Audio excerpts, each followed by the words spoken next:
And 16th day of June 2015, the Ochelli Effect is live here on UCY.TV radio.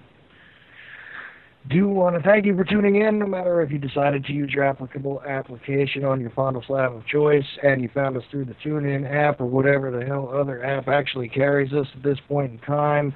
Whatever mechanism you're deciding to use, if you caught us further on down the line, that's wonderful too. If you're hearing us on YouTube or anywhere else, you are all appreciated. Of course, you can hear the live shows and a lot of other stuff if you go to UCY.TV, and especially if you go to UCY.TV/TOE, because there you will find the archive, the link to the YouTube playlist, the donate button for both the network and for myself, which, of course, is always appreciated, along with some other stuff. I do forget what else is there. I think there's some other, there's some things to give you other ideas, other ways to listen if you want to listen on the iTunes radio or the Shoutcast, link to chat, bunch of other stuff. Can't think of it all. Anyway. So, tonight is Tuesday. Last time I looked. And hopefully I've gotten sound problems straightened out. Not sure if I do. Hopefully I do. Roger Landry should be joining me in the first hour. Of course, he is the founder, the main ranter, and interesting guy who writes tons of articles on the Liberty Beacon. That's all one word, thelibertybeacon.com. He's also a friend of mine, somebody I work with on quite a few interesting little things here and there. But of course, this guy is never short on topics to discuss and always does a wonderful article with us every single Tuesday, and for that I'm extremely grateful, of course. So, how are you doing tonight, Roger Landry? I'm always doing great when I get a chance to talk to you, Chuck. See, you know what it is that you're laughing because you say that every single week, and I always ask how you're doing, and anybody who pays attention to my shows knows I ask every guest how they're doing because it's their cue to unmute. Well, you know, by now you ought to know me by reputation, and I never say anything I don't mean. So if I tell you it's always a pleasure to have a discussion with you, Chuck, that's because that's what I actually mean. And I do appreciate that, and of course, I thank you. You know, in the second hour today, the other thing I did forget to mention at the top of the show, because I'm just, all kinds of legitimately ADD'd out, but the deal is, Second hour, I am going to take your calls, not now during Roger's time, but during my time in the second hour. 718-717-8296 is that number, but wait until the hour changes over because this first hour is always enlightening, sometimes exciting, sometimes really emotional, actually, and extremely agitated because this first hour every Tuesday Sometimes. we spend it with Roger Landry, and he gets upset, and he gets upset for good reasons, and he gets upset for a lot of the terrible tyrannies which confront all of humanity, because that is exactly what is covered on the Liberty Beacon, is the push back against every single possible tyranny against the human species, not just here in America. Of course, there are a lot of articles about America, and there are a lot of articles about the American experience on the Liberty Beacon, but it is a worldwide concern, as you love to state about, how it is we don't exactly have a patent, we don't exactly have a trademark, we don't have that on. Go right ahead, Roger. Your way of putting it is so much better than my paraphrase. America has no patent on liberty or tyranny. Can't put it any more concisely than that. Well, So, it's the truth. And if you stop and consider, we rail against at least a big chunk of us and rising numbers, especially with what's going on in California right now. A lot of us rail against vaccines, but vaccines are a global issue, and there are countries suffering from the tyranny of the big pharma conglomerate across the planet. The same thing with geoengineering. We scream because we're getting constantly sprayed. We know the negative aspects attached to that, but the world is being sprayed. We scream about GMOs, but GMOs, with the exception of a few countries around the world, are a blight on humanity globally. So for us to think that anything evil or anything good is a providence of this country alone is, I don't know, I would say that's extremely self-centered. The world suffers everything we suffer, and in some cases to a higher degree. But when it comes to the aspect of the tyrannies that are doing the most harm to humanity, they all seem to be centered, with the exception of one, on the U.S. And the one that is not centered on the U.S., and I will use the qualifier yet, okay, because JDelm 15 might just change some things, but the only one that one of the biggest blights and the only one that is not centered on the U.S. at this particular point in time is perpetual warfare.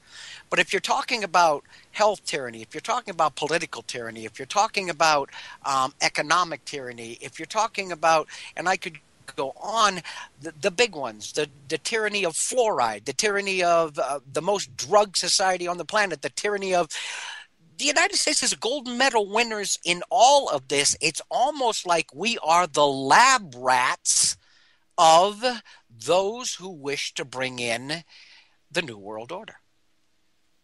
well, precisely.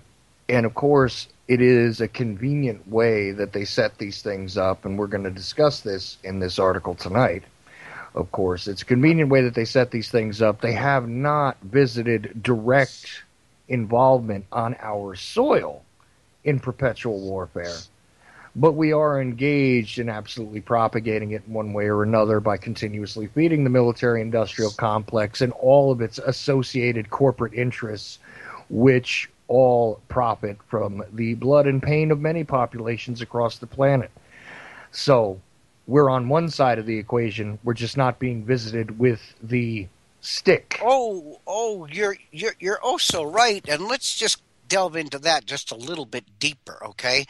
We are the quote unquote, and a lot of Americans like to say this, and every time I hear it, I cringe, the policemen of the world. Well, look around you. What is the attitude of the average citizen today for their police, the ones who have been militarized via federal monies from say, the 1033 program or others, we don't have a very high opinion of the police mechanism. Now, there are individual police on every force who are decent human beings, so we can't make it all encompassing. But let's talk about the mechanism itself. So, if we are considered the policemen of the world, how do you think of your police? I know that most Americans don't have a very, very good, I don't know, mindset about the federalized police forces across this country. So when you stop and consider that the United States wields the biggest military stick in the history of this planet, okay, bar none, and that it is, in fact, wielded by these elitists via the mechanism of our government, which is bought and paid for by them, then you must understand that it is you and I, as the citizens of this country, that support and literally pay via our taxes, via the Federal Reserve printing money, and us having to pay interest on it. It is the American people that support that big stick. Whether you care to admit it or not, you are.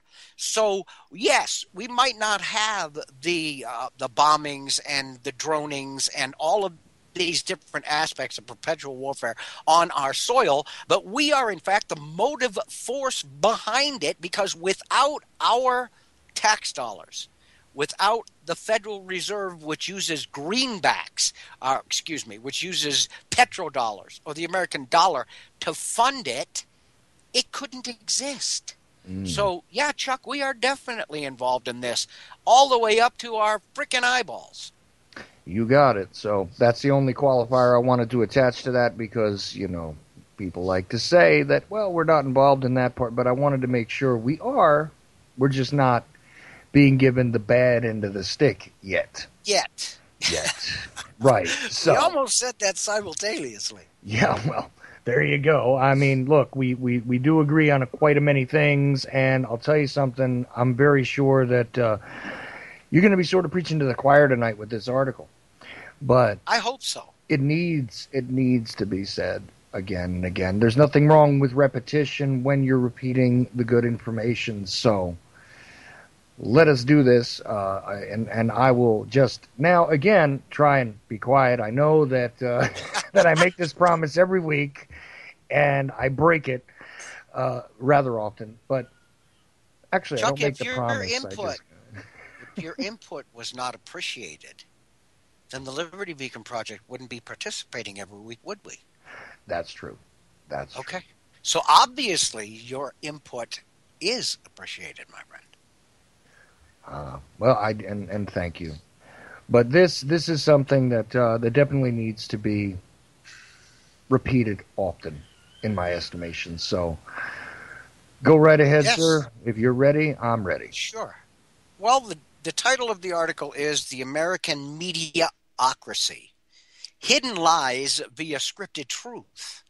And we're going to get into the title a little bit more after I get through the article. It's not a very long article. It does contain some media that should be seen. So if you're looking for, hopefully Chuck has put it in the chat, but if you're looking for the article to either follow along or to watch the media that was inserted into the article, the title again is The American Mediaocracy: Hidden Lies via Scripted Truth.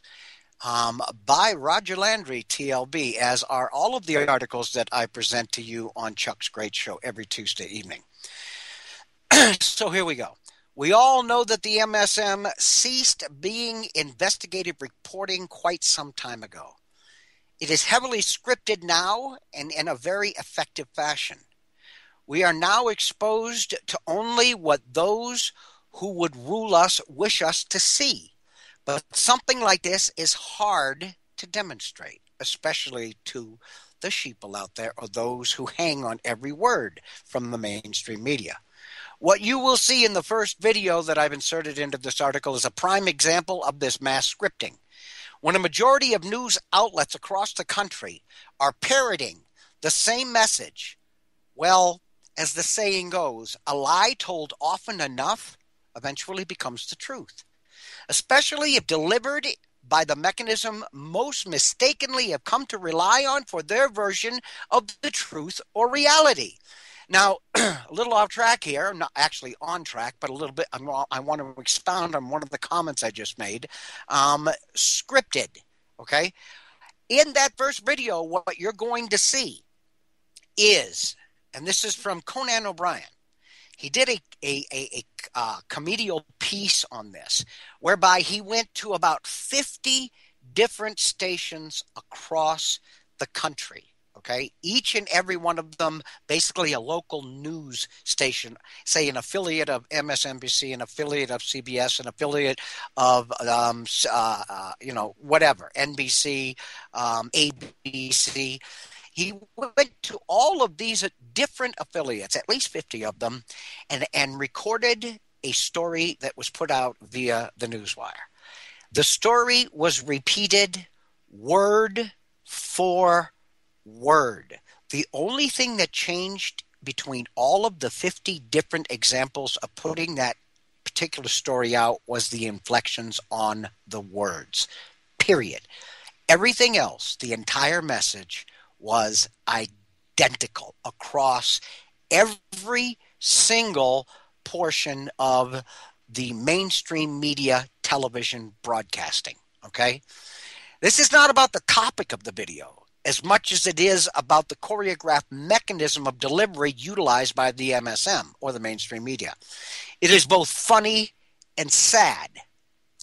Okay, shortly after Conan O'Brien failed his failed stint on Jay Leno's replacement, as Jay Leno's replacement on The Tonight Show, he proved the idiocy of today's mainstream version of the news. Now, I wouldn't say that he did this because he was scorned or he wanted a little payback or whatever. But what you will find when you watch this video is that it is both hilarious and sad, because this is the state of mainstream media today. Watch and see how many news reporters are told what to report, right down to the wording used. Keep this in mind when watching many mainstream news reporting. Actively fight any restrictions placed on the internet. Get the word out to others who are still under the illusion that we have a free media in America, which, again, we constitute the mainstream media. But let's continue our discussion on the MSM, because if you control or own the media, you control how a population thinks and reacts to everything from entertainment to politics, religion, social welfare, and rights, and right on through to warfare, which we just discussed. It is within one's power to shape or reshape the moral and ethical standards of an entire society over time. Using this one tool can effectively shape and mold public opinion to suit one's needs or justify one's actions, and in doing so, render your perpetrated tyrannies more effective and successful, and all against the will of the people. But again, they don't know that.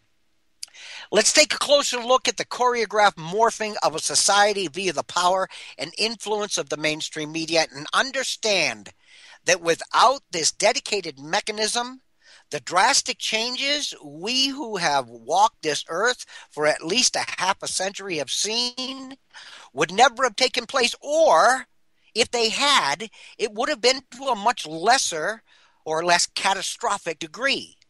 If we had possessed a truly free, uncorrupt, and uncompromised system of media. It used to be if a president or his cabinet made a huge oops or generated a scandal, it was national news with something as trivial by today's standards as Oval Office sex, threatening to bring an administration to the ground. But now, regardless of the transgressions or the tyranny, it is hidden, covered up, or justified in some perverse fashion as being for our protection, beneficial in the scheme of things, or just flat out ignored. And this is but one example. To discuss all would require volumes the size and scope of an encyclopedia set. So, did the vast majority of Americans suddenly become ignorant or chronically apathetic? If you look around you, one might suspect both. And the sad part is, it's all by design. The ability of the MSM to play segments of we the people against each other for their puppet masters' gains and our losses is powerful beyond compare and demonstrated daily. One only needs to look at the gun control issue, where they play one segment of the population directly against the other. Keep the sheep entertained with mindless and meaningless drivel, or divided and bickering amongst themselves, and you can perpetrate and perpetuate your agenda almost undetected upon the herd. We, the people, have never been a society truly involved in the functioning of our government, but the detachment seen by a majority of the population today is chronic, bordering on and possibly fatal. And again, all intentional. I want to harken back, and this is not in my article here, to something that William Casey said in 1981. When everything the American people believe is false, we will know our program has succeeded. Well, one of their main mechanisms of putting the falsehoods into your brain and mine is the mainstream media. This entire process is called the dumbing down of America, and thanks to the MSM, it has worked pretty damn well. So mission pretty much accomplished by one of the most effective and monstrous mechanisms ever developed by mankind to control man's mind: mass media. Every tyrannical government in modern times has used this diabolical mechanism to perpetrate evil in the pursuit of the total subjugation of its people, and done so in a hugely successful manner. We, the people, have no special immunity to what may just be freedom's worst enemy: controlled mass media. Actually, as a society that thrives on entertainment and immediate self-gratification, we may be the most susceptible society in history. And those who would rule over us have choreographed all of this almost to the point of perfection.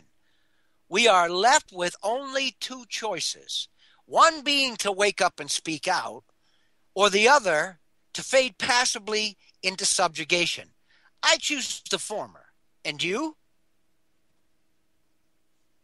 Oh, of course, of course. I wasn't sure if that was a rhetorical. So, no, I was just getting into the flow of things here. And absolutely, absolutely. I wish to be part of the informed public, not the distracted public, not a victim of weapons of mass distraction. That's what I choose.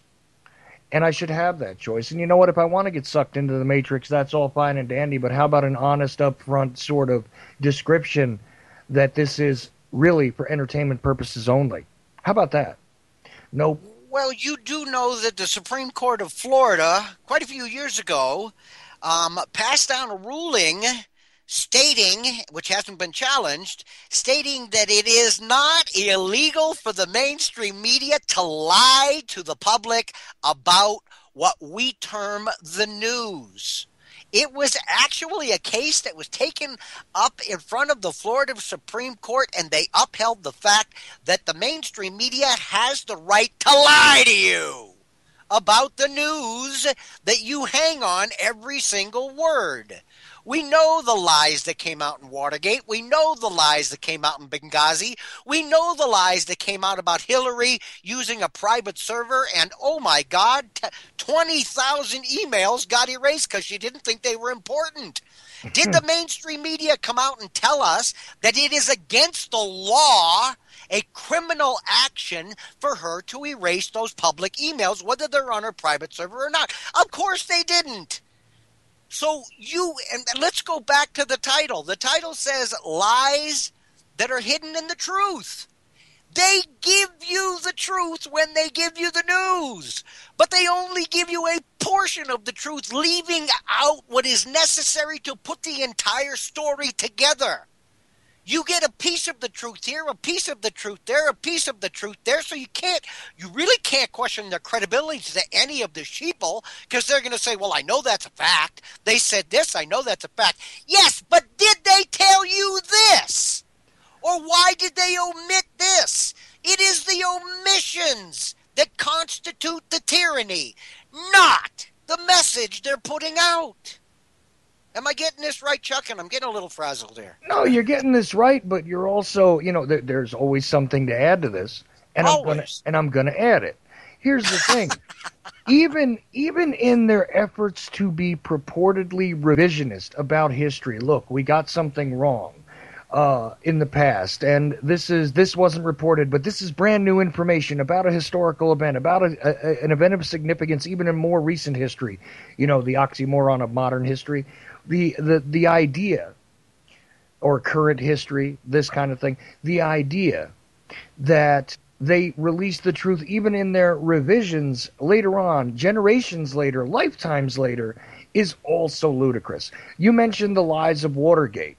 We know, in fact, that there were lies told in Watergate. We know that there were lies told about Benghazi. We know that there were lies told. We know there were lies told. But the truth is that the actual breadth and width of said lies, the actual details of those lies, are still omitted. Still But obfuscated. again, the lies they tell a lot of times are not due to the fact that what they're saying isn't the truth. A lot of the times what you're hearing on the mainstream media is the truth. The lies are due to the insufficient information on the story so that you and I can draw the total truths. So the lies are by omission. A lot, I would say at least 90 to 95% of what the mainstream media puts out is based on fact. It is the omissions that determine the lies because it cripples those individuals who hang on every word that's said on CNN, every word that's said on Fox. The lies are by what you are not being told. And that far outstrips the little bit they are feeding you. Well, yeah, that's true. But at the same time, there is still here's the funny part about Watergate, let's just say, and Benghazi hasn't had enough time to really germinate to gee, what would you call that? To Right, it's only marinate. going on 4 years old, so I mean, Yeah. what the hell? We got to wait another generation or two before we find out the actual facts about that. Unless, Yeah. of course, you go to some place like the Liberty Beacon, where we have reams and reams and reams of information you're never going to hear from the MSM. Oh, right. But even Watergate, right, where we know that there was all kinds of chicanery going on and everybody points to Nixon as the evil guy and everything else. The funny thing is that it took us 30 years to figure out that in reality what we're looking at is a CIA operation, which in the initial headlines you should have known that. Yeah. That it was a CIA operation, and gee, the CIA taking down a president. And then you come to find out once certain records leak out after, people have been dead already for a couple of decades, you come to find out that the reality of that situation was more likely that the agency was setting up the president to get rid of him because, well, he was actually looking to exert some power over the agency. He thought he was in charge. That's one of the things they didn't like. One of the other things they didn't like was the military-industrial complex, which in fact controls, owns, and runs the CIA, and their elitist masters didn't want us pulling out of Vietnam. They could have made a lot more money had we just stuck in that quagmire and watched another 50,000 Americans die. Right. And not to mention, the 1 to 4 million Vietnamese, which, still the body count is not accurate. It's still adding up. Oh, Agent yeah. Orange and all the other things we use over here are still killing Vietnamese. You're absolutely hitting every point I was going to hit, and that's the thing here, right? So what did it do? In essence, it was the distraction once again to keep the American public not looking at the other hand, to make sure that there was a very incremental removal of our troops from that very pointless, non-objective based interaction of warfare in Southeast Asia, right? All of that had to go on But the thing is, it was all slowed down. The process was entirely slowed down, literally by the fact that the executive branch was completely occupied with the scandal. Okay, because scandals are not just to say target an individual, but they are to create effects. And meanwhile, I'm only postulating part of what I know about this. There is a whole But lot more to it. But the reality is, you were meant to think, here's Richard Nixon, he's a criminal. And meanwhile, the whole country should be involved in this, which, again, to think that any politician who has ascended to the hierarchy at this point is not criminal in some way, shape, or form for the past at least half century, if not more, well, that's, what do they call that? Knave, I not guess. naivete. Naivete would be the condition that you would be in, yes, but I guess you Well, would have to be rather a naive individual or to be in a state of naivete in order to believe that your upper echelon politicians are not criminal, dirty, and compromised, etc. So there you go. There is the non issue being turned into the larger issue so that people can remain distracted. And I'm using a historical event. Meanwhile, we watch these things continuously perpetrated on us in a psychological warfare type setting where propaganda is the really truly effective weapon because it keeps entire populations at bay, distracted, and removed from the process of affecting any real change because they're not actually engaged in the relevant discussions. I mean, well, I would. unless I'm crazy, Rod. I mean, look, if Well, you you are think I'm crazy. wrong, We're okay, all crazy, but that's beside the point. nice. I want to expound upon this a little bit here, okay? Because what we're looking at here is, again, we're talking about the mainstream media. We're talking about what a powerful, effective mechanism it is, what a weapon it is in the hands of those who choose to use it as such. It wasn't the political system that brought Nixon to his knees. It was the mainstream media because they were given the task of tearing this guy to the ground. When public opinion had reached such a groundswell as it had, then you started to get back pressure on Congress. You started to get back pressure on both the Senate and the House of Representatives. You started to get back pressure in every direction from the people themselves. This was done intentionally. What you saw was the slow but sure dismantling of an administration via the mechanism of the mainstream media. That was the biggest stick that was used against Nixon. But let's take that forward today, okay? Because it all depends where you sit, okay, with respect to these elitists who pull the strings, who own the media, who control the media. I want you to understand how effective this mechanism is. It was the mainstream media. A huge portion of what happened to Nixon is as a result of mainstream media reporting. We also step forward to Clinton.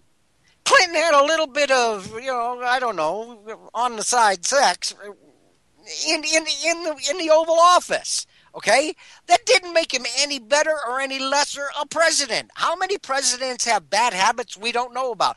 Mm, This guy did something that was used via the mainstream media, not so much to get him out of office. They didn't want him out of office. What they wanted to do was bend him back into submission, put him back on his leash so that he would do what he was told. This is what the mainstream media accomplished with Clinton. And had Clinton not succumbed, had Clinton not stepped back into line, Clinton would have also left office. right. That would have happened, as God is my judge. So now we've got the mainstream media who took that and blew it up across. Anybody that was alive then knows that was being reported 100 times a day on every television and every radio station across this country. Okay, now we step forward again. As a matter of fact, let's step all the way up to the president we have today. I can name at least 4 scenarios whereby if this had been the 1970s or the late 1990s or the early 2000s, if he would have been involved in the scandals that he is and has been involved in, it would have been the utter ruination of his presidency. He would have been out of office a long time ago. But this time, he is there at the behest of, he is there representing, he is the direct puppet, the puppet in chief of these elitists. So nothing this guy does sticks to him. He's made of Teflon. Literally, Benghazi would have been the ruination of any president. The fact that he was never vetted for the presidency. Stop and think about what I'm saying. This guy was never legally vetted to be president. That is unheard of in the history of this country. He was never vetted. And then proof comes out that was never researched by those whose job it was to vet him about his birth certificate, about his social security card, about the fact that he took foreign student loans to go to college, which means he had to have been able to prove that he was a foreign student, not an American citizen, in order to qualify for these loans. And I could go on. I could give you 4 prime examples of why this guy should not be in office had the mainstream media been doing exactly what they are supposed to do. And they haven't. They have beaten down these stories. They have basically made it out that anybody who believes this is a tinfoil hat wearer. We're all idiots. They have defamed us. They have done everything they could do. It is the exact inverse of what happened to Clinton and what happened to Nixon. So again, we are seeing that one of the most powerful weapons for the control of a society is mass media. And whoever controls and wields that stick controls the society. Anybody out there, just due to the examples that Chuck and I have discussed over the last 10 minutes, who doesn't believe this, were you sleeping for the last 10 minutes?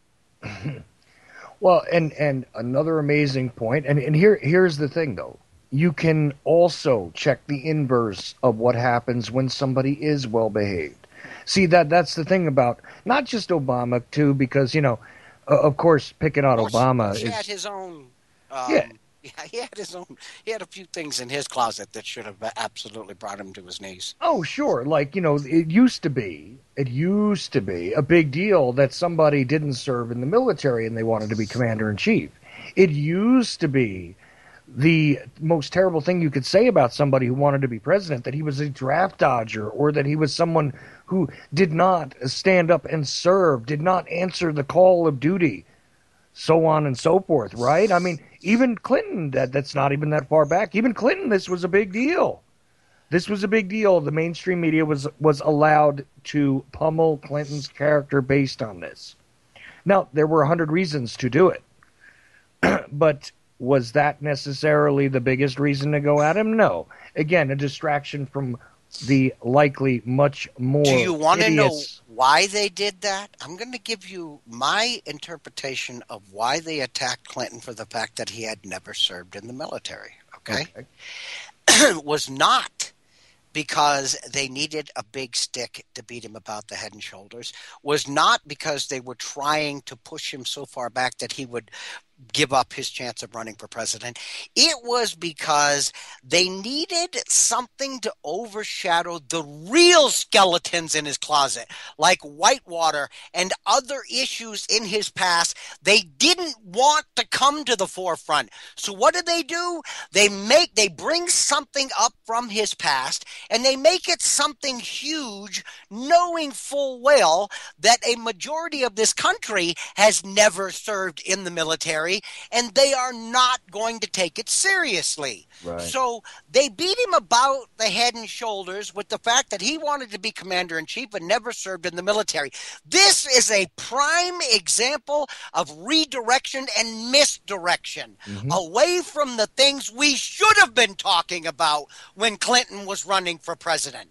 Well, right. So this is the same stick they smacked his successor with, because this, again, W, because let's not leave out either side of the false paradigm, W had the same types of issues. Yeah, but he served in the National Guard, and he was actually a pilot. Well, allegedly. Well, Allegedly. That yeah. whole thing's a mess, too. I mean, look, I'm just saying.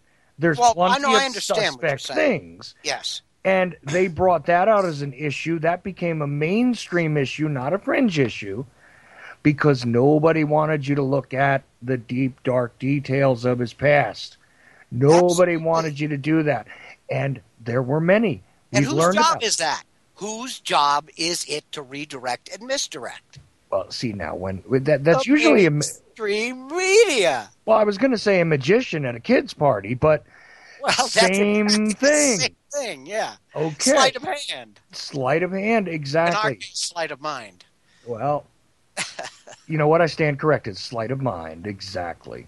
Yes. This is the point of it all. And again, it's not a matter of these things aren't some kind of issues that maybe you'd want to discuss or whatever else. But even when they do raise an alleged scandalous issue with one of these guys who's prominent in one way or another, it is again the misdirection, the fact that there is obfuscation. In other words, here's some things we're going to put up front so that we can put a few other things back in the background so you don't see them. This is the reality behind what's being done. This is the full Well, court press. it all falls back on who controls that mechanism of control. And again, the mass media is the most effective mechanism mankind has ever developed to control man's mind. Let's take something that is extremely obvious to individuals like you and me, but most people out there can't even see. Let's talk about, and this probably gets you a few messages, let's talk about Israel. Let's talk about Palestine. Let's talk about how many Israelis are actually killed by Palestinians who, by international law, have the right to defend themselves against genocide. That's an international law. If somebody's coming in to wipe out, and if you've ever seen some of the communities in Palestine after Israeli bombing, we're talking about wiping out huge tracts of land, thousands of homes in one bombing. Okay, Mm-hmm. let's compare for every Israeli that was killed, how many Palestinians were killed? Do you see that in the mass media? No. Let's take one story that I'm aware of, and I'll bet nobody listening to your show is. Let's take the story of a Palestinian, okay, who was not breaking the law, was hit and run over by an Israeli military jeep. The jeep literally stopped with its wheels on top of this Palestinian, literally on top of the Palestinian, crushing him. He was left there for 3 hours screaming for help under the tire of this Israeli jeep. Nobody helped him. They wouldn't let anybody help this guy. But did you see that in the mainstream media? Now let me ask you a question. The next time one of these big bottle rockets, because that's all they are, big bottle rockets, is launched from Palestine, okay, as a result of having a few thousand Palestinians killed, is launched at an Israeli settlement, which at best is going to pop like a firecracker in the middle of the street somewhere. Watch how that gets slammed across the mainstream media. And watch how the retaliation from Israel is heralded as justified. Mm. Now, this is the biggest example on this planet of imbalanced media you will ever see to this day. Yeah. We know for a fact that Israel gets more aid from the United States than any other country on the planet, yet they are the 26th richest nation out of 200 nations on this planet, yet they get more aid from this country than Zimbabwe, than Uruguay, than Pakistan, than Chad. Would you like me to go on? I'm mentioning some of the poorest countries in the world. Does the mainstream media tell you any of this? Why? Who owns the mainstream media? That is the point. The meat puppets that you see performing on your screens, these are the prostitutes. The pimps that control them, they are the corporations who are involved with the media assets of the, subsidiaries. And the vast majority of them, actually all of them, with the exception of one, although on the board of directors they have several controlling the corporation, are owned by Zionist entities. You notice I didn't say Jewish, because there is a distinctive difference. I'm not anti-Jew. I am extremely anti-Zionist. Mm-hmm. And these mainstream media companies, almost to the T, are owned and controlled by Zionist entities. You will never see Israel lambasted in the media, regardless of what type of evil they perpetrate or how much genocide they commit, or the actions like the one I just described to you about this guy being stuck under a Jeep's wheel, an Israeli military Jeep wheel, for 3 hours, crushed to death, and died. You will never see this. If it wasn't for, and that's our newest website, by the way, it's called Middle East Rising, and you will find these stories there. You will find them there. But how many of you heard this on the mainstream media? Hold your hands up. I'm just kidding. We can't see your hands. But I would bet that fewer than 1/10 of you even knew that happened. I have to admit that I don't recall that story. The story is on Middle East Rising, which is a TLB website. Oh yeah, I know. Ariana Love is the admin there. Yep. She's a senior admin for that website. Yes, absolutely. But I'm just saying that is one of those things that eluded my scan. Well, the mainstream media is not going to tell you that happened, and I could give you 100, if not 1,000, if not 10,000 stories exactly like that. I can bring family after family up in front of you and show you. But you've never heard of it, and I'm not just talking about Israel, okay? I'm talking about the Ukraine, where fascism reigns, where Nazism is the rule, not the exception. I'm talking about dictators in South America that we installed where people are being killed on a daily basis. Do you hear about the tens of thousands of people being slaughtered in South America as a result of dictators that were installed by the U.S. CIA and military? No, you don't hear about that. Why? Because you're not supposed to. Good little sheeple. You know what? Watch the football game. You know what? Right. Watch whatever else. Yeah, unless you're listening to shows like mine where I point this out all the time, that the body count in South and Central America is huge and nowhere being properly reported. No, because it's us, and I don't mean you and me or most of the patriotic individuals listening to your show. When I say us, I'm talking about these United States of America. It is us perpetrating this. So the last thing that this mainstream media, who is there to divert you, is going to do is to tell you about it. Come on, they're not stupid. Right. And even by the numbers, when I first became aware of this disparity, because there were many years that I was not aware of this stuff, and throughout the majority of my life, I'd have to say, at this point in time, only for maybe the past, honestly, decade have I been aware of this disparity regarding Israel. And you know how it started is that somebody sat me down and showed me the numbers. Showed me exactly what type of numbers we're talking about.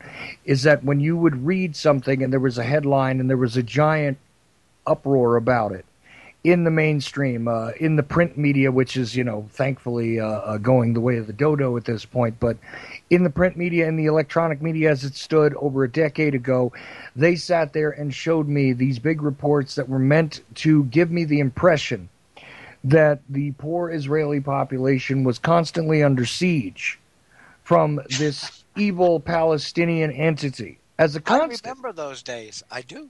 And the thing is, because I was one of the biggest sheeple you could ever imagine back then. Well, I was not so much a sheeple. I was a neocon and a half. Right. So you were on board with this. Oh, I was, let's kill them all. Yeah, a All the matter way of up fact, until 4 years ago when I started this project, a different project, which led to this project. Nobody out there who's listening to your show today would have wanted to hear me talk for more than 30 seconds. You would have said, this guy's a huge neocon. He's an idiot. Get him off the show. And well, they would have been right.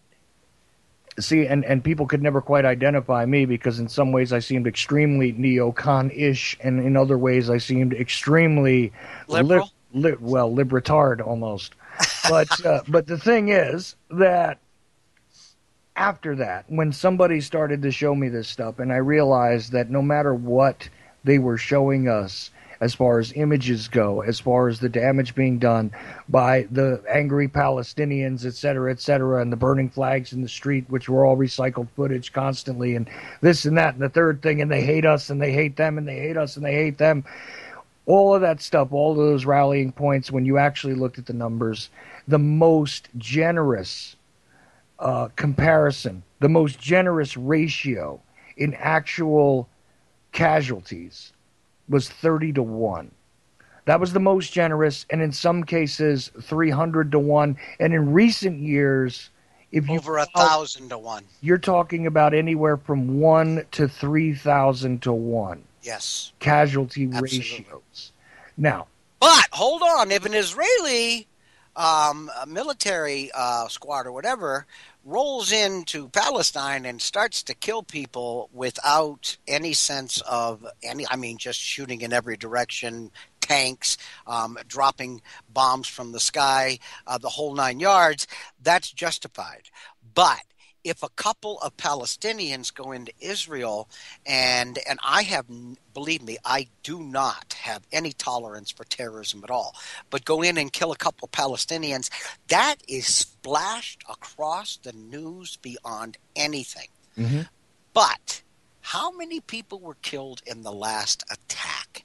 How many homes were destroyed in the genocide that was committed in the latter part of 2014 due to the bombings and the invasion of Gaza and other areas of the Palestinian, which should be state, but I can't call it a state, territories? Mhm. If you stop and consider, then if you can tell me that the word genocide is not justified, then you haven't done your homework, and I strongly suggest you do. Oh, right. And this is, of course, exactly where I come up with the figure 1,000 to 1. Literally talking about 3 to 3,000 being the ratio during a good portion of that conflict. Yes.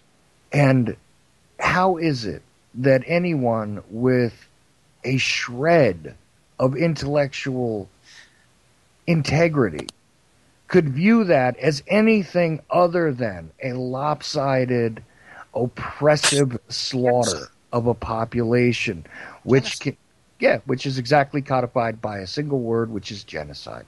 You know, I can remember that in other wars that were, and this is basically a war between the Palestinian people and the Israeli people. In other wars that have taken place in modern times, there has always been a time when the ambulance could go out, pick up the dead, bring the dead back to be treated, so on and so forth. There were even truces and ceasefires called for this to happen.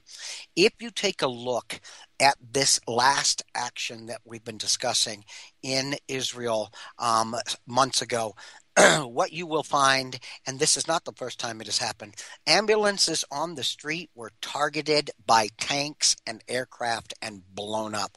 Hospitals and schools were targeted by tanks and aircraft and blown up. Let me ask you a question. The massive majority of anybody who occupies a school is what? What rides around in an ambulance? We're talking about sick and dying or injured people and children. Mm-hmm. Did you hear any of this on the mainstream media? And I want to stop beating up Israel because we're almost done here. I've got about 7 minutes left to go. All of this was brought up to make a point. And the point is exactly as you described it so eloquently, Chuck, when you said that, you know, Israel, you hardly hear anything about their escapades, but if the Palestinians do anything to protect themselves at all, it is splashed everywhere. So what we have again is a controlled Zionist media that will only give you what is necessary to advance their mechanism of control. Now, what do the Zionists hope to get from this? Well, I've already told you that the Israeli government receives more aid than any other nation on the planet, even though they are number 26 in wealth, and they're smaller than the size of New Jersey, and they're the 26th most profit, our most richest, I would have to say, nation on the planet. They also get massive amounts of military aid from this country. Iron Dome, which is their missile shield, was literally paid for out of your pockets, but yet a couple of big bottle rockets fired at them is enough for the mainstream media to rail against the Palestinian people. Now, this is just an example. Let's leave the Palestinians and the Israelis behind. Let's go to the Ukraine. Let's go to South America. Let's go to the politicians in this country. Yes. Okay? We have a Benghazi Senate hearing going on. How much of that do you see in the mainstream media? If it wasn't for the alternative or the true and new media, because I hate that word alternative, if it wasn't for the true or the new media, how much would you be hearing about the Benghazi hearings?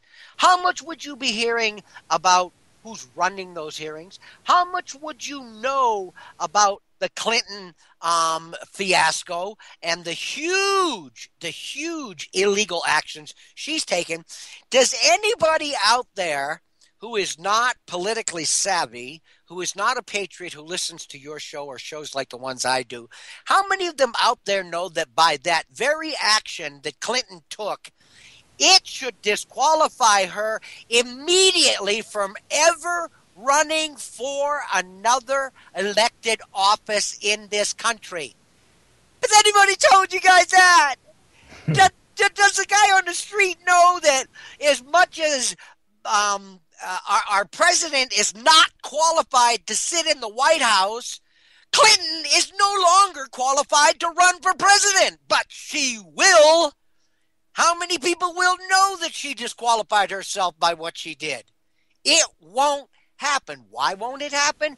Because the media isn't going to tell you it happened, and two, they're going to keep so much other garbage flying in your face that you won't have the time to stop and think about those extraneous things, those things that really shouldn't matter, those things that, and you will end up with another president, if she gets elected, in the White House who is not qualified to be there.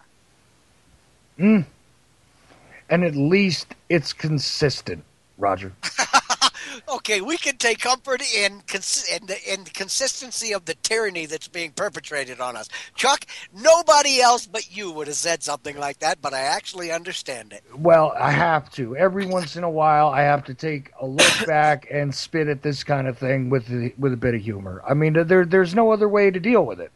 Because honestly, if you think about the real repercussions of every single thing that we've talked about, the way that this manipulation is not just some game that people are choosing to participate in, but the way that it actually warps the perceptions of the general public, forces them by means of deliberate deception to acquiesce and to actively participate in the dismantling of their own liberties, to actively participate in the dismantling of their own standards of living. All the time thinking they're doing the right thing because they've been convinced they are. Precisely. Conditioned to believe that it is all for the positive cause, and this is all part of American exceptionalism, allegedly. The only thing exceptional of America is the fact that we are the most disconnected society on this planet on the mechanisms of our own governance.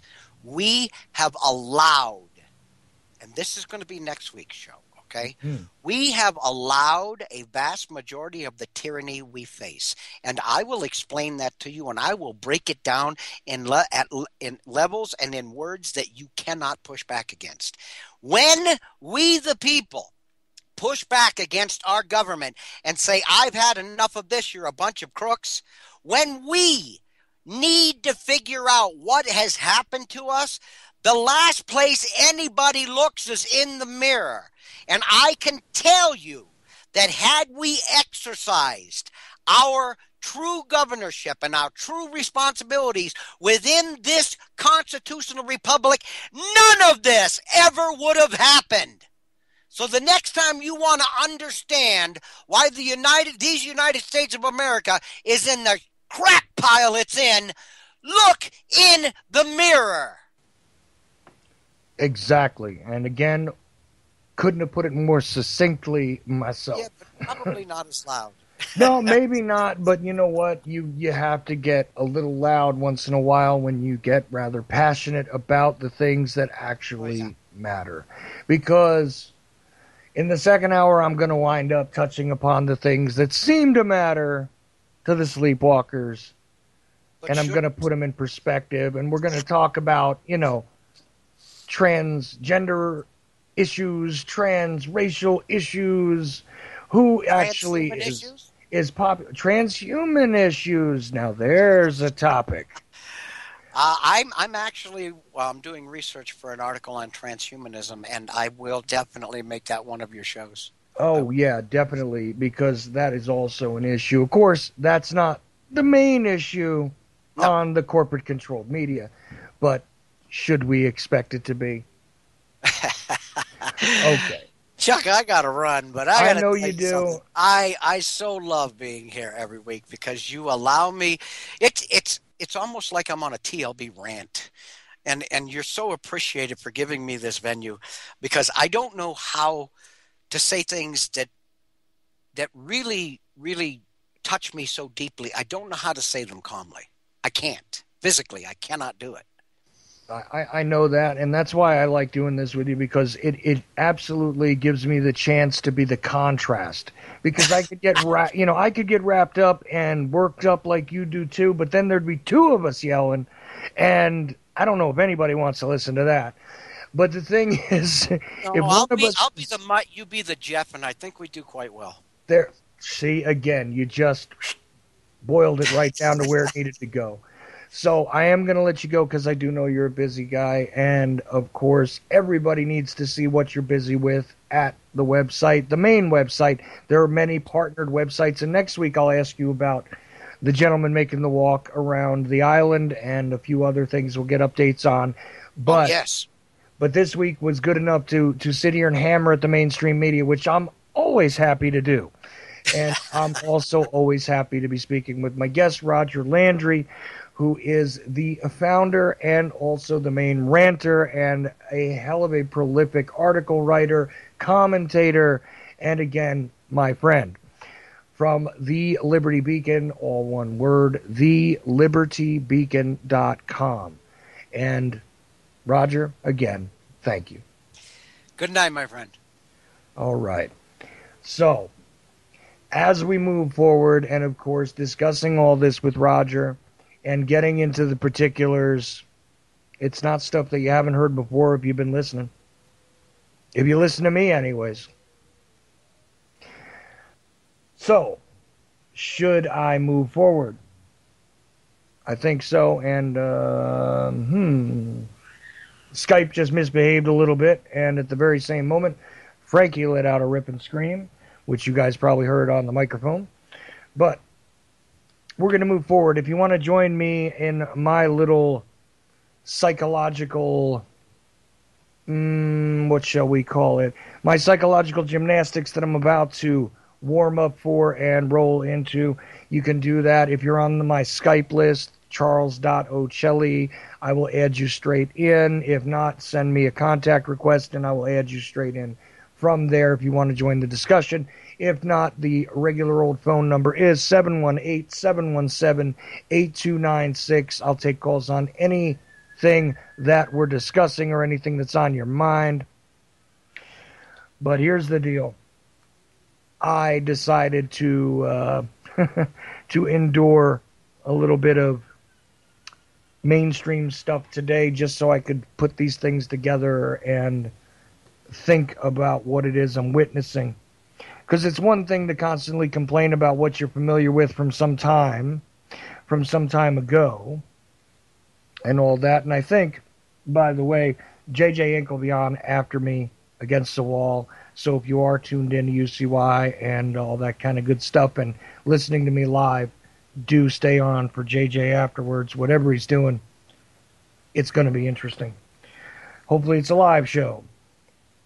Anyway, so what do? I turn to the mainstream media and I try to absorb what it is that seems important to the American public because allegedly they're producing this stuff in order so that they can maintain their status as the providers of information and news out there in the intellectual universe, out there in the psychosocial world that is the English speaking part of the planet, right? Well, anyway, tuning to American news, what am I confronted with? But immediately this discussion about this jailbreak in New York and all about how two murderers have escaped and possibly the intrigue involved with a female staff member there having helped them out, etc., etc. Okay. So what did they do? Well, the trail on the escaped killers has gone cold. And the speculation about whether they're on foot or whether they might have carjacked someone that hasn't been reported yet, and all this other wonderful stuff is part of the presentation and definitely part of your movie of the week storyline that I'm sure will be coming. Of course, if there's enough female victims in their wake and the intrigue with the female staff member, perhaps it'll become a lifetime movie of the week. But I'm sure it'll be long forgotten, as are most of these sort of criminal-oriented cases of intrigue that the mainstream follows up on.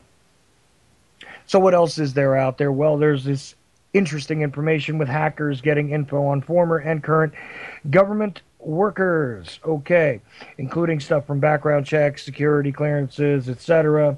It's supposed to be an unprecedented hack on part of our computer assets regarding security, regarding information, regarding those who are government assets of one sort or another, human resources for the United States, right? Anyways, what is this doing really? They're blaming China, for it and all that kind of good stuff, and all it's really doing, okay, because it's supposed to be an unprecedented thing, and this is supposed to be a great invasion by another sovereign nation who is allegedly our enemy, etc., despite the fact that they have incrementally sort of drowned us in their slave goods, and we are fully participating in their slave-based economy as a, as a continuous ill in this country. Just go to your local Walmart and take note of how many Chinese products there are there. Anyway, moving forward, all this is doing is setting the stage for greater tension so that when they are in opposition to us on a literal battlefield as opposed to the figurative and alleged cyber battlefield, etc., this will be one of these cases where the Chinese have hacked us. They've done all these wonderful espionage-based, power spying kind of routines on us constantly, even though the most aggressive foreign nation that is actually involved in espionage, on a continuous basis is the state of Israel. But the Chinese are the real danger. Why is it anyway that there would be any sort of internet online type of access for hackers to even get their hands on to sensitive material like this? Why would that access even be necessary? See, without the conduit, I don't see how it is they could ever invade in such a way, but what do I know, right? But like I said, it's setting the stage for this sort of a three-way conflict, at least as far as the main players go on the Great Puppet stage, where they are preparing, they are doing the scene cards for what will be allegedly World War III, I'm pretty sure. So now we get into predictions, and what we're seeing resonating in the mainstream regarding that and how the Russian Federation plays into it, etc., etc. Of course, a lot of declarations about Putin in the past 24, 48 hours. Of course, over the past few weeks and the past few months, we've seen this incrementally change and elevate as far as it being one of the major issues, uh, on foreign affairs for the United States and what it is that we should be concerned with. Well, anyway, what is Putin doing? He's adding ICBMs, 40 of them, supposedly moving around assets, but adding 40 ICBMs to particularly relevant areas that the Russian Federation currently controls and all that kind of stuff. And all this is, again, is the stage managed preparation for what could be allegedly World War III. Okay, but it's really just for public consumption. Now, simultaneously, you see that there is the, again, specter of Libyan based terrorism being introduced into the equation, okay, which absolutely throws open the door for the war on terror to be transposed to the continent of Africa. Well, why not? That would be one of those wonderful places where the corporate interests that run our alleged military that's supposed to be allegedly fighting for our freedoms and all that, it would allow that particular corporate asset to have an entree, a legitimized, justified entree into the African continent where there's still, even though there's been plenty of exploitation, the African continent still is rather plentiful when it comes to raw resources, especially human resources. But hey, let's think about minerals and things like that. Of course, we're all aware of the blood diamond thing, and we're all aware of exactly how many different raw materials can be mined from that particular place, which hasn't been entirely strip mined yet. Yeah, I think the African theater is still, and I've said this ever since last year when people were beginning to quake and think about the possibility of World War III and its ignition point. I still say the great ignition point will be the full scale rolling out, the ever present sort of pushing forward, creating the front system that will allow the storm of international perpetual and preemptive warfare related to the alleged war on alleged terrorism to roll straight on into the African continent. I think that is the ignition point that we're waiting for. Because once that happens, then it will seem as though it is a global conflict. Although it was from day one, after all. Right. Well, anyway, meanwhile, the U.S., of course, in the background, again, not part of the main focus of anything because we are talking about tranny this and tranny that. Meanwhile, the U.S. is reshuffling its assets in Eastern Europe. Okay, so all the pieces on the, all the pieces on the place, which is generally called the grand chessboard, can be maneuvered to their starting positions. So the real chess game can begin, right?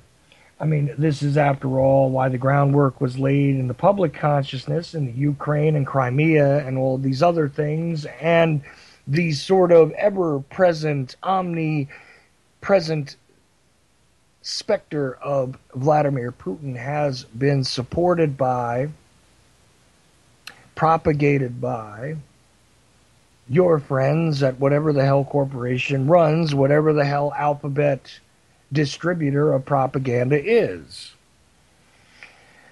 Oh, yeah. 40 plus new ballistic missiles to the embattled region.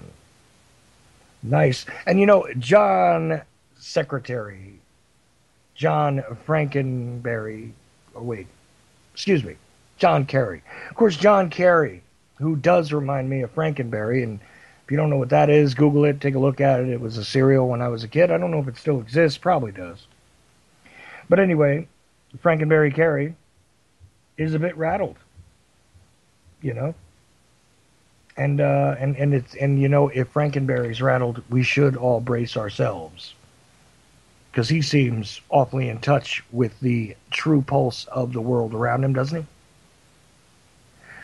Anyway, moving forward, let us remember that the U.S. has plenty of Article 5 obligations regarding the NATO treaties and things like that, which could, in an inadvertent way, set off sort of sub conflicts or supporting conflicts, which could lead us into the greater conflict that I do identify still as World War III, although, in all honesty, when you take a look at the widespread hostilities throughout the planet at various other points post World War II, not quite sure if three is the correct sequel number, you know. Not sure, but hey, if it's the correct sequential number, excuse me, I misspeak now and then. I'm pretty tired and it's awfully hot in the room where I'm talking to you. Anyways, so, if you're a military contractor or if you're somebody who's invested in military contracts, I would say that now is the time to buy low because you'll be able to sell high. Sometime just after the selection of 2016, I figure in that first year of alleged office for the alleged commander-in-chief, we're going to see the true ignition point revealed, the actual embattlement that will spread on a global scale revealed to the public. I think that's going to happen right around then.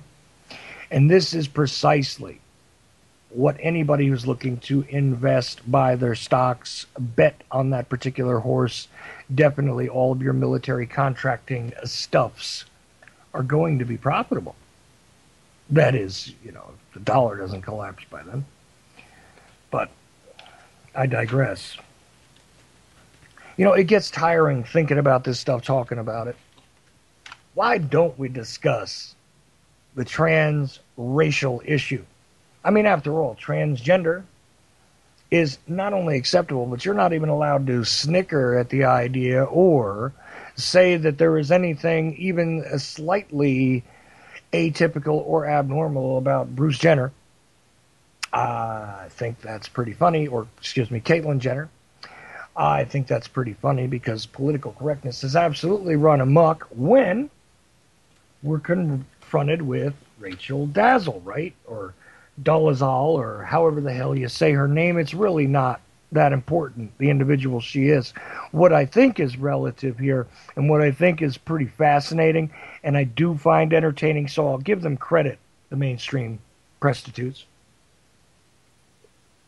Had to take a sip there. I'll give them credit that they've actually decided to feature something that has some entertainment value to it. So, yeah, racially identifying as black. The resigned NAACP position of leadership, right, that she had. Rather fascinating considering that biologically, let's just speak bluntly, it's a white girl. White girl, kind of looking blackish. Well, anyway, I figure that there's a difference between identifying, with, and this is pretty funny, because I saw the NAACP president, national president, CEO, chairman, whatever he is. Good Lord, what was his name? I think Cornell is his last name, but I saw him talking about and sort of stumbling over himself regarding how there's a big difference between identifying with the black experience and, now I'm going to paraphrase, sort of hijacking it in order to gain something. Of course, these interesting meat puppets that are on the mainstream have a lot of difficulty discussing what could be gained by identifying as black. I mean, after all, we're taught that, identifying in such a way or being such a person would be disadvantageous to you and therefore probably not the most desirable position for someone to wish to counterfeit themselves as, right? So I watched this guy go back and forth a lot, and I actually wrote down a couple of quotes here. I was just looking for them, and that's why I was talking through that. But okay, it's now this is funny because, of course, this will sound rather familiar. It's not the color of your skin; it's literally the content of your character. I wondered why the word literally needed to be added in there. Of course, this sort of sounds like something borrowed from a Martin Luther King Jr. speech where he looked forward to the day that we would be judged by the content of our character as opposed to the color of our skin. But interesting that that's still a useful sort of mechanism to keep people subdivided. So we can't ever leave racial identity out of the equation. It must be a factor, or at least for the purposes of being a victim. That's a guarantee. But what's funny here, of course, is that the issue is, another quote from him, the issue is integrity, not skin color. How much do I have to agree with this guy? But it's pretty funny that that these are the same people that are pretty much outraged by the fact that she does this. I find it all very hysterical because those people that are most upset by the idea that there is somebody who is white posing as a black person and literally claiming that they on the inside are basically a black person trapped in a white person's body and all that kind of stuff. I find it extremely funny that these are the same people who would scold you and correct you to tell you that the type of surgery that Bruce/Caitlyn Jenner just went through is not gender reassignment surgery, but the new PC term, of course, is gender confirmation surgery. So you have to be surgically altered in order to confirm the reality which is in your own mind, but that your body has betrayed.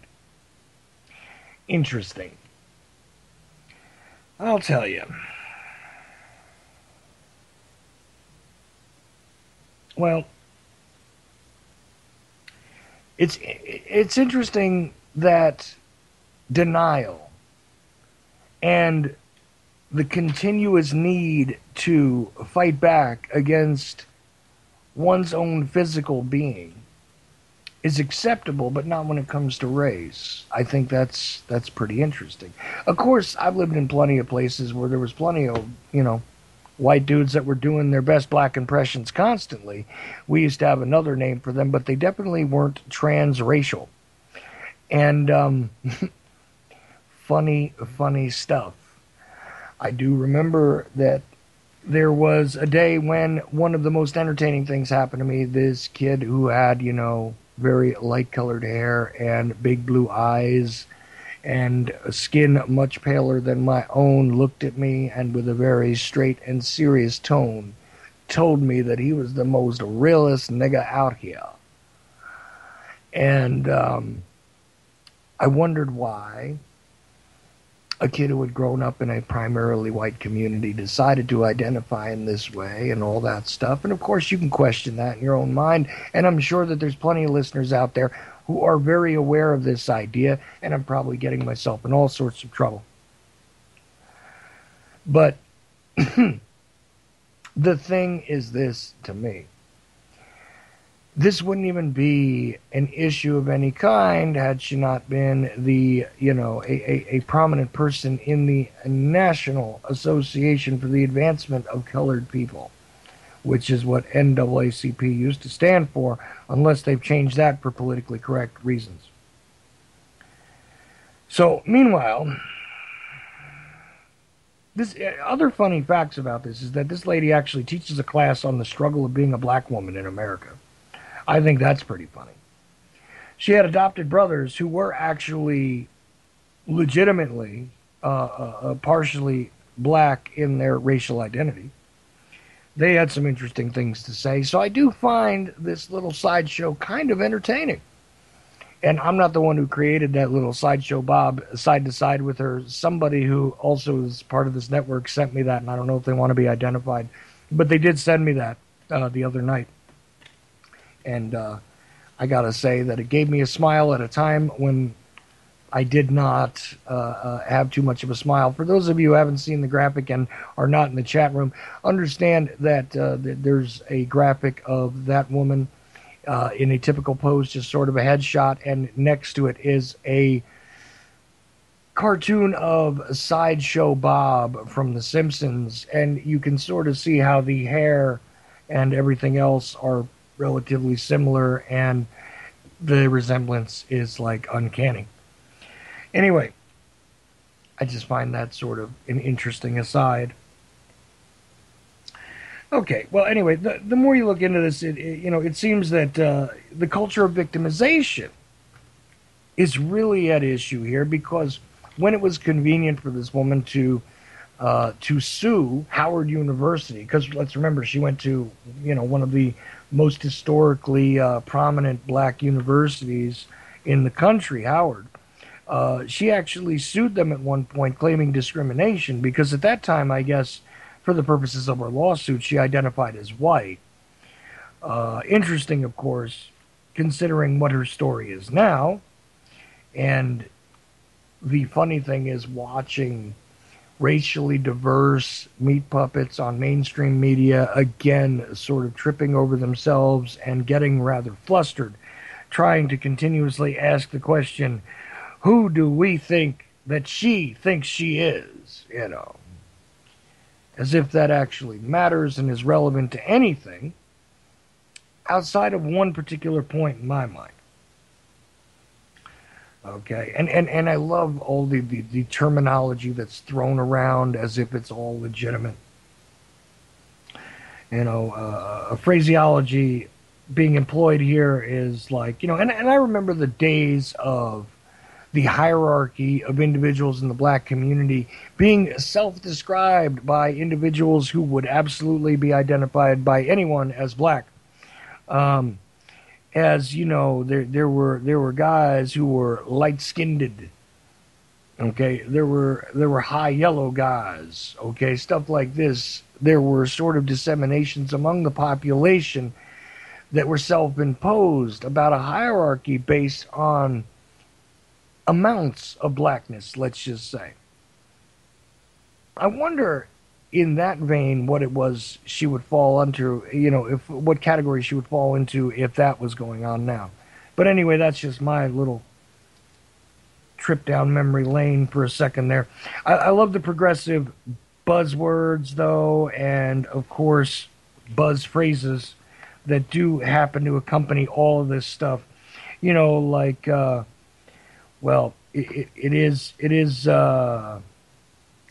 American reinvention or American reinventionism that drives the legitimacy of an individual to reinvent themselves as anything. I mean, their gender is unimportant, their race is unimportant, their height, weight, anything is absolutely unimportant, because if you decide that you are a 400-pound Korean, despite the fact that you are a 100-pound Icelandian individual, ethnic origin. If you decide that, instead of any of those things tomorrow, because you have always actually identified and just been trapped inside of that body, that you're actually a Samoan, then you should be absolutely recognized as a Samoan. You should be recognized as a 400-pound Korean if that is what you believe you are, in your own mind.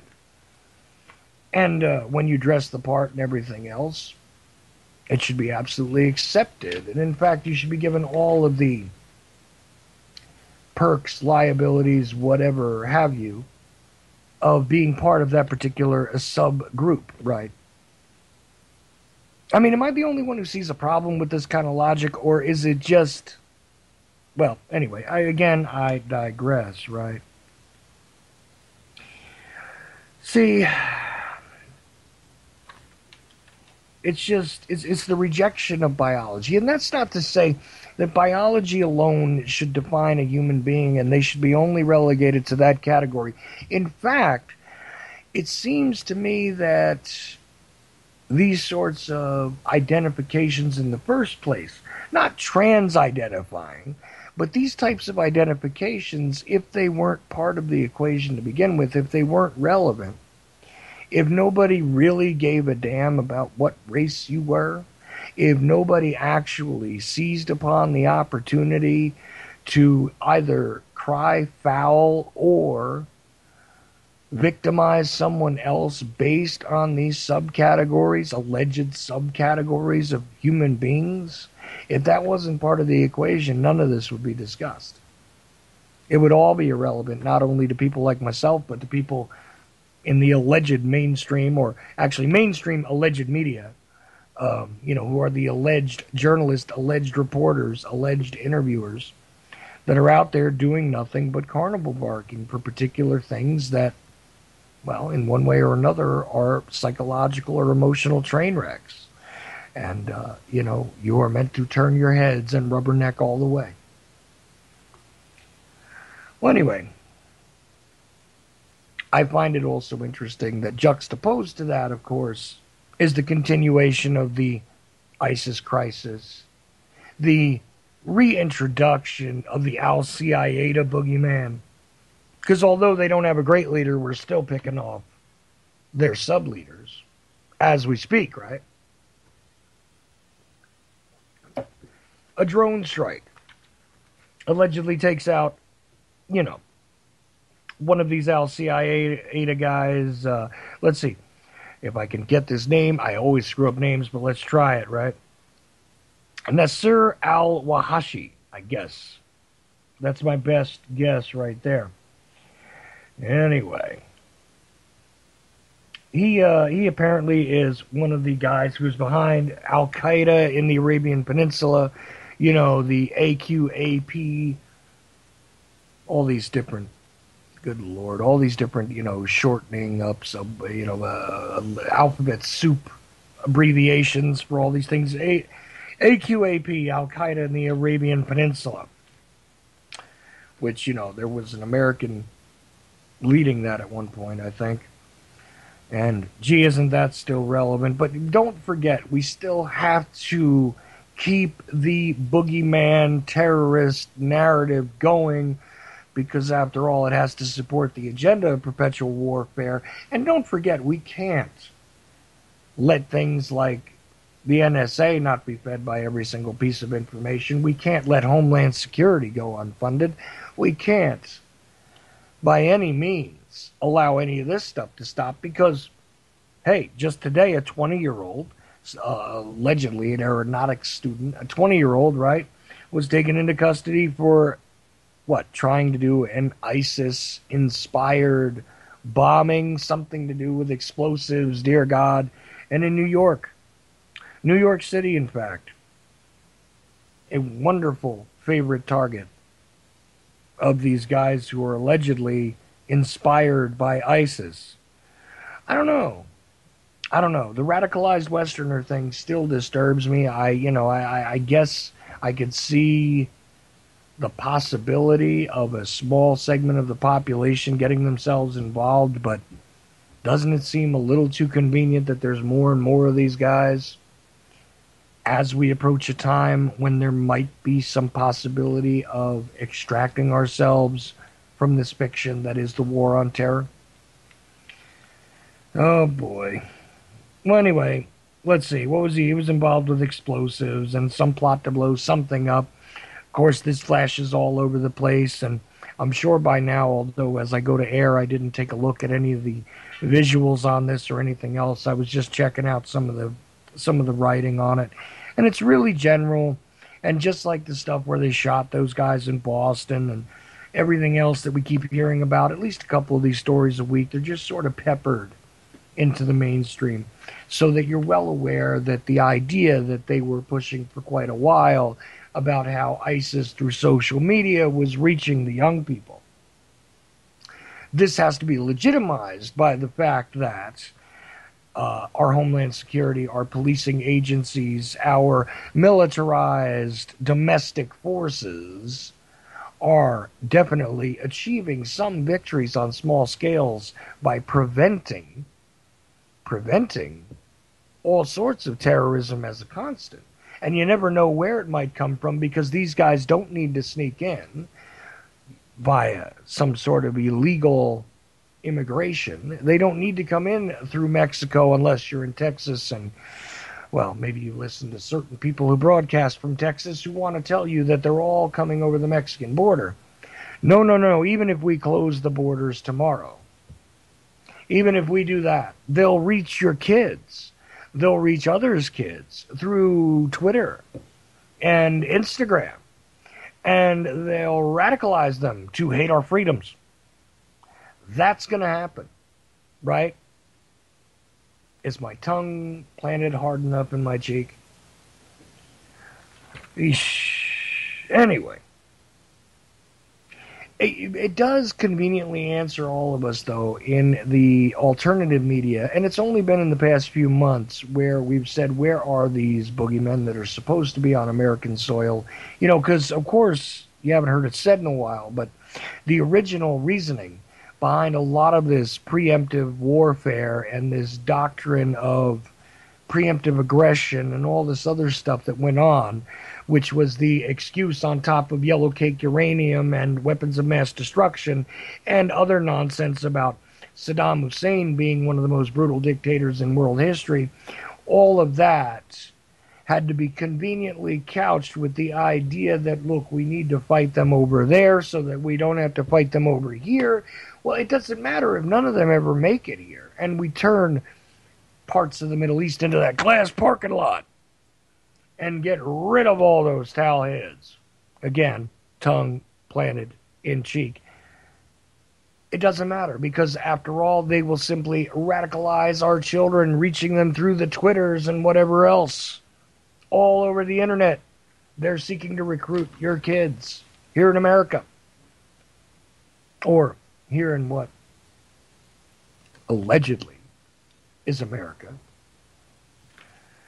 Anyway, that is exactly how it is they're doing that, and therefore they're going to need to interject themselves more into the information stream. They're going to have to involve themselves and be controlled and make sure that they have absolute surveillance over internet communications so that they can prevent the radicalization of the young ones here. Not only that, but they can keep track of all sorts of terrorist plots. And I say, if just, people would knock down a couple of the partitions on their cubicles there at the intelligence agencies, they would know what each other was doing. Anyway, back to it. Of course, we have to fear the radicalized Westerner young people. So I predict that we're still going to see these stories keep going and going and going, and we're going to see an even more remarkably draconian clamping down on free speech on the internet. That is certainly coming. I'm sure that we're going to see an expansion of the definition of what is actually a domestic terrorist. And here's where, if you care about the things I say on occasion, if you actually listen to my show and think that I might have a few things right, here's where you might want to pay attention. Because if at any point in time you have been in support of anything other than the flag-waving, non-thinking, absolutely void of critical thought, marching beat of the false paradigm that they want to make sure that all of us are force-fed, unless you have absolutely adhered to that in all of your electronic communications, in all of your conversations at home, in all of your choices about the media that you decide to partake in every cable channel you've decided to look at, in every single phone call and text you've ever made, unless you are absolutely right in line with the agenda, you might want to remember that at some point you could become one of these nonviolent extremists who could easily be considered a domestic terrorist, or domestic who sympathizes with terrorists, or a follower of ISIS on Twitter. Something like that. But now let's not consider that. Anyway, I also love this too, and I noticed this while looking at some of the ISIS crisis stuff. You ever notice that in all of these wonderful ISIS rally videos where they show you the flag of ISIS flying and everything else, which is a whole other issue, and I really want to get an expert on about symbolism and how it actually applies to Middle Eastern culture and politics to discuss this one day, but let's just assume that these ISIS rallies were legitimate. And I actually do assume that some of these ISIS rallies are legitimate. You know why? Because they blur out and block the identity of a whole lot of the participants there. And it's always been my experience that when they show federal employees who are undercover on television, they do obscure their identity. So it seems to me as though when you see the blurred identity of individuals while that black ISIS flag is rolling around and they're screaming in Arabic or some language which is easily sort of reminiscent of something Middle Eastern, which is another issue. But when you see that kind of stuff and you do see that some of their identities have been obscured by the media, you'd have to imagine that that actually might be legitimate because, like I said, you do have to protect your undercover informants and assets. So it's a wonder that we get any clear pictures of participants of the ISIS crisis realities without masks on. It is an amazing thing, isn't it? Anyway. Well, here was something else I found and also checked with the one guy that I do know for certain, let's just say, has involvement with the Rand Corporation. I actually wanted to check and see if this seemed to be a legitimate thing. They're actually putting out the idea that, and under conditions of anonymity, where I saw it printed, and of course, like I said, the one guy that I actually know who's occupied with that particular work, he never wants to do a show of mine, that's for sure, but every once in a while chuckles at some of the things that do seem to land rather correctly, even though they appear to be rather far out to the uninitiated listener. But the thing is, this guy, let's just call him a friend of mine who seems to know a little bit about the stuff that the Rand Corporation is preparing to release before it gets released. Let's just say that particular friend of mine agreed that this is being sort of propagated at this point, that this is being put out there for public consumption and consideration. That that there has been a significant reset in the hierarchy of global terrorist networks as a result of recent drone strikes. It is being put out there that the recent deaths of the alleged heads of the alleged terrorist organizations, which were allegedly, and I'm so tired of saying allegedly, but the thing is, all that stuff going on, that where you see drone strikes and you see that we've assassinated somebody, you see that we've taken somebody else into custody, you see that there have been various Al-Qaeda officers killed, there have been serious leaders, strategic guys that were very important for ISIS, etc., AQAP people that seem to have positions of prominence have died at the hands of our drones, have died in firefights and all that kind of stuff, that there has been a significant reshuffling of those figureheads that are supposed to be running all this stuff. The alleged actual kingpins that are supposed to be the true opponents when it comes to the war on terror. All those guys, it has been a significant change lately. Okay? Anyhow. So, yeah, there's been a restructuring. Sort of like what happens to a corporation when they decide to sell off a lot of their assets. And, yeah, I guess these guys have gone into retirement, or at the very least, they're their straw man has definitely been cashed in. Not to say that these individuals actually died or anything, because the more and more I look at this stuff, the more I doubt the legitimacy of a single report. I mean, a single report regarding who the individuals are, what these networks are called, where they actually, hail from, what their purpose is. It seems to all be a fiction, to do nothing else but feed the greater corporate interests, which are ancillary interests when it comes to the greater military industrial complex, which is not simply the military, which is not simply the arms dealers, which is not simply the military contractors, which is not simply the mercenary networks, which is not simply, again, the intelligence networks, which lead to other corporations, which are all engaged in various forms of propaganda, various forms of deception and destruction of different populations, all for profit, all of it swirling around in a great pool. It is only meant to be the monster that continues to feed itself. And these are the convenient storylines that are fed to you very much as lessons, like the Three Little Pigs,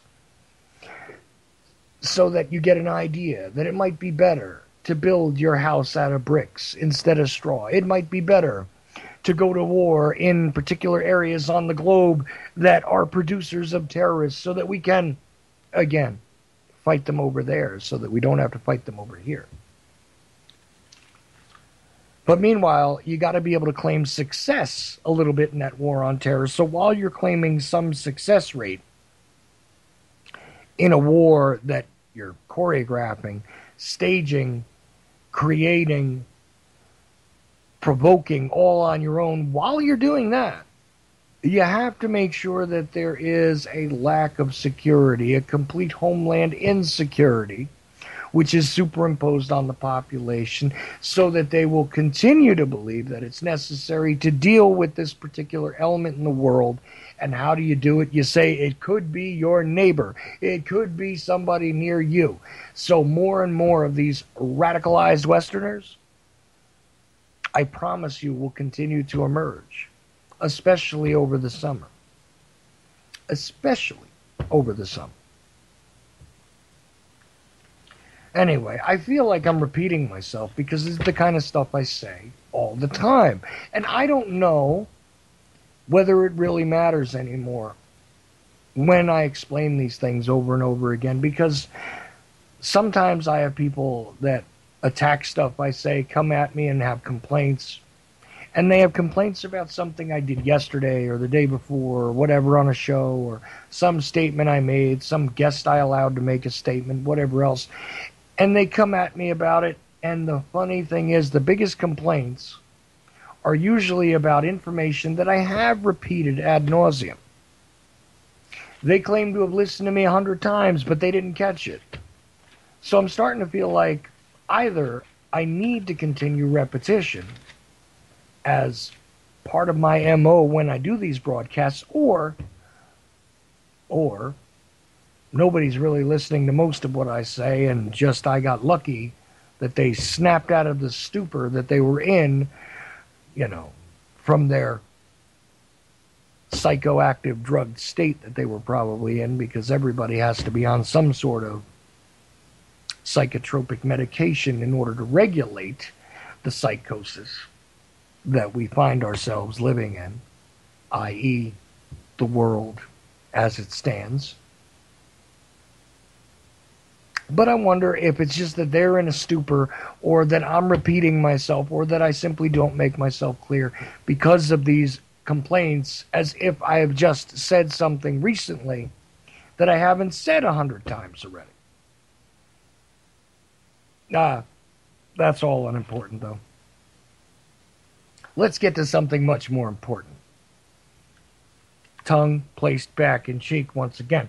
And, if you guys want to join me and shut me up because you're tired of listening to me talk solo, no problem. 718 717-8296. I'll take a call on anything. So,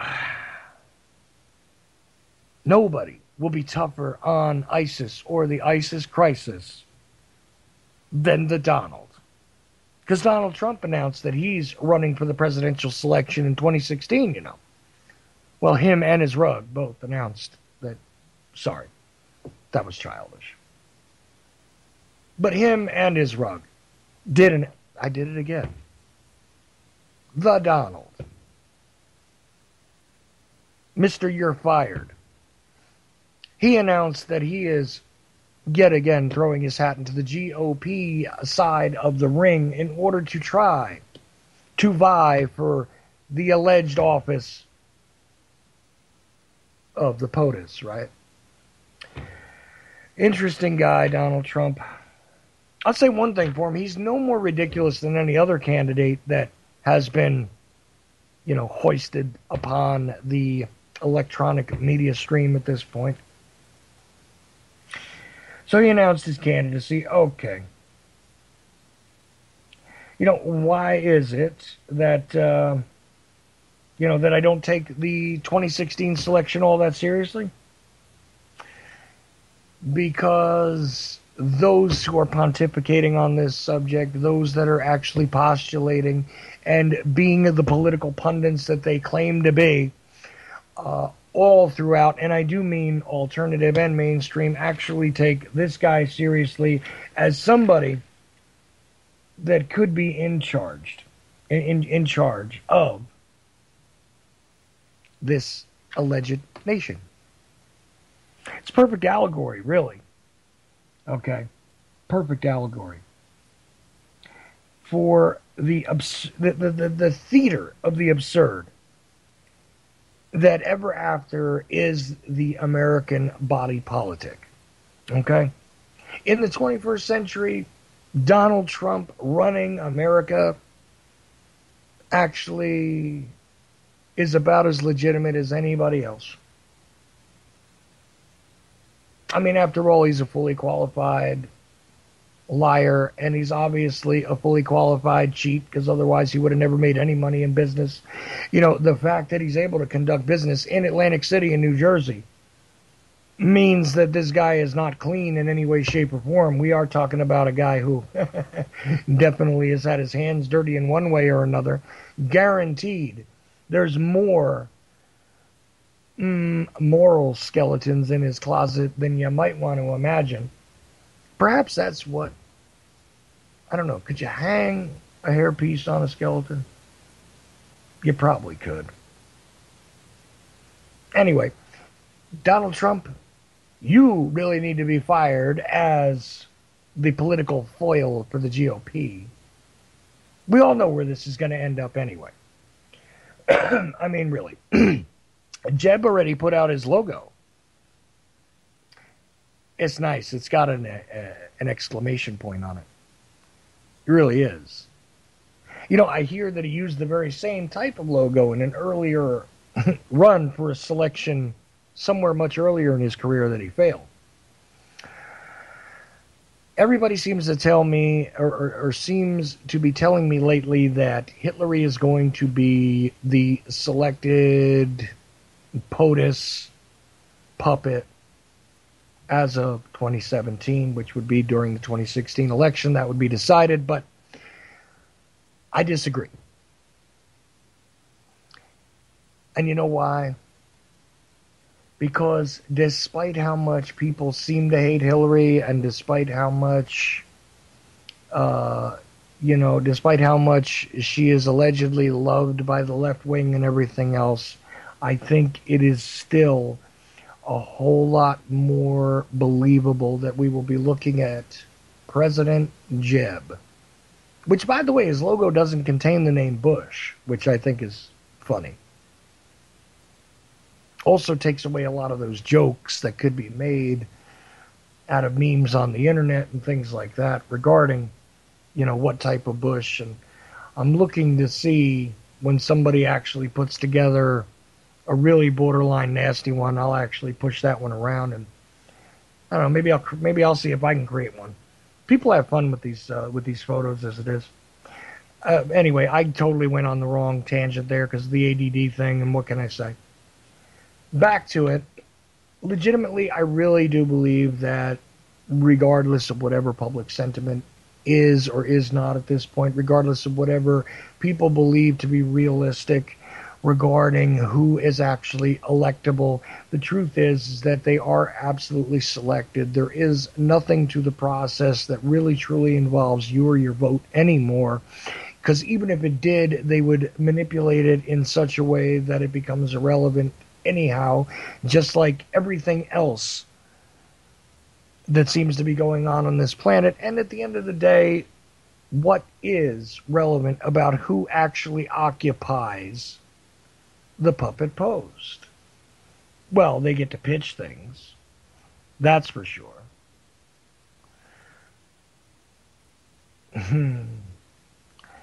Yep. Yep. I'll tell you. Here's the deal, though. As I totally lose track of my own thoughts because somebody was sending me a message, and if you want to come on here and give me a problem, by all means, okay, just Skype in and you're on. If anybody else wants to call in here and give me some other kind of viewpoint on this, go ahead. 718-717-8296. Again, 718-717-8296. Call in and tell me something different, but I think it's already a fait accompli, as they say. We're looking at Bush continuance, Jeb, President Jeb, absolutely red logo and all, and there won't be much more to it. So look, I think I've got about 4 minutes left, so I do want to thank you if you put up with me in the second hour, and thank my first hour guest, Roger Landry. Again, if you guys want to jump in with a phone call at the end, I will add you in. But if the bumper kicks you off, that's not my fault. Want to thank you for tuning in to the Ochelli Effect here tonight on UCY.TV radio. And of course, if you're catching this further on down the line or you're using some sort of application and you have no idea which website you can go to, it is at ucy.tv/TOE. There you'll find archives of stuff like this. You'll find links to other shows if you check the show tab up top. You'll find a banner. You'll find the YouTube playlist. You'll find donate buttons for me, for the network, both. You'll find a connection to my email. You'll find a link to chat. You'll find all of the wonderful different ways you can listen to UCY. And I do appreciate every last one of you who does decide to throw away your 2 hours on me each time that you do, or even if you just listen to a portion of this, that's fine too. Thanks so much. And right after me tonight, like I said before, will be Mr. Freeland, JJ, Against the Wall. And I do think he's live tonight. Not sure, though. Can never tell. But anyway, thanks for listening to the Ochelli Effect. And I am Chuck Ochelli. Soon, I hope to have some interesting announcements about stuff upcoming, like some films and things like that. Oh, you know what? I meant to actually squeeze in who else I'm going to have on this week. Let's see. I got Fritz Springmeier coming up on Saturday, I think. And Suzanne Posel is supposed to come in on one of these shows this week. And I have some other interesting guests for next week. We'll see if they hold up, because they will be some rather surprising names. Anyway, I hope that you all have a good night. And like I said, stay tuned to UCY.TV. I'm sure there's other interesting stuff on after JJ, but that's about all I got to say tonight. So, you guys enjoy.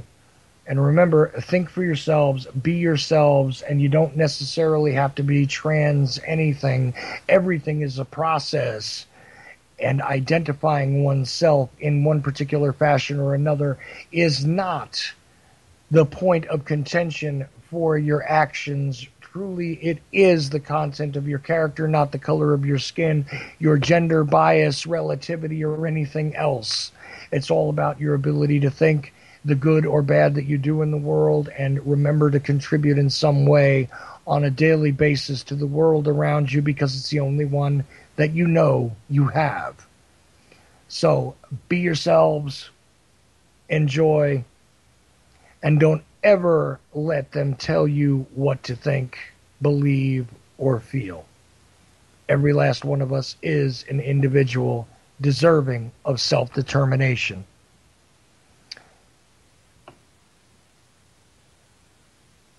And it should be there any second now.